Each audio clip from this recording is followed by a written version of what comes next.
ರೇಕವಾರಂ ಯೋಗೇ ಗ್ರಹಾಣಂ ಗ್ರಹಣೇತ್ಕಸೋಮಯೋಃ ಬುದ್ಧೇ ತಥಾ ವಕ್ರಗತೆ ಚ ಪಂಚಸು ಅಷ್ಟಾನುರೂಪಂ ಕರಣಂ ಯದನ್ವಹಂ ತೇನ ಗ್ರಹೇಂದ್ರಾನ್ ಗಣಯೇತ್ ತ್ರಿವಾರಂ.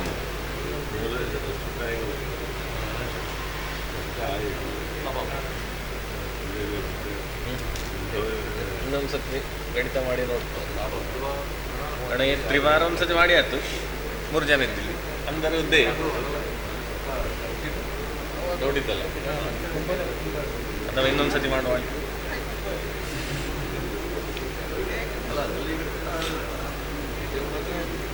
ಹದಿನಾಲ್ಕು 40 ಅಲ್ಲ ಈಗ ಅದು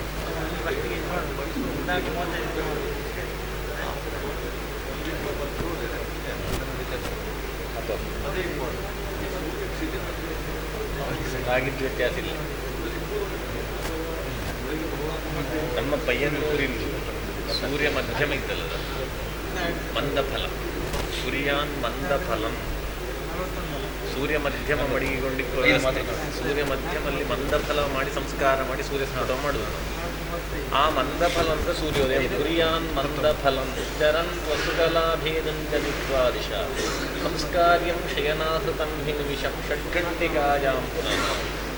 ಅದು ಉಜ್ಜಯಿನಿಯ ಸಮಯಕ್ಕೆ ಉಜ್ಜಯಿನಿಗೆ ಸೂರ್ಯೋದಯ ವ್ಯವಸ್ಥೆ ಮಾಡಿ ತದನಂತರ ಅದಾದ ಜಾಗೆಗೆ ರೇಖಾಂಶದ ವ್ಯತ್ಯಾಸಕ್ಕೆ ಅನುಸರಿಸಿಕೊಂಡು ಅಥವಾ ಋಣವೋ ಧನವೋ ಮಾಡಿ ಸಂಸ್ಕಾರ ಮಾಡುವುದು. ಸೂರ್ಯ ಇದು ಪಯ್ಯನೂರಿನ ರೇಖಾಂಶಸ್ಯ ನಿಜಸ್ಯ ನೀಲರಜನಿ ರೇಖಾಂಶತೋಶ್ಚಂತರಂ.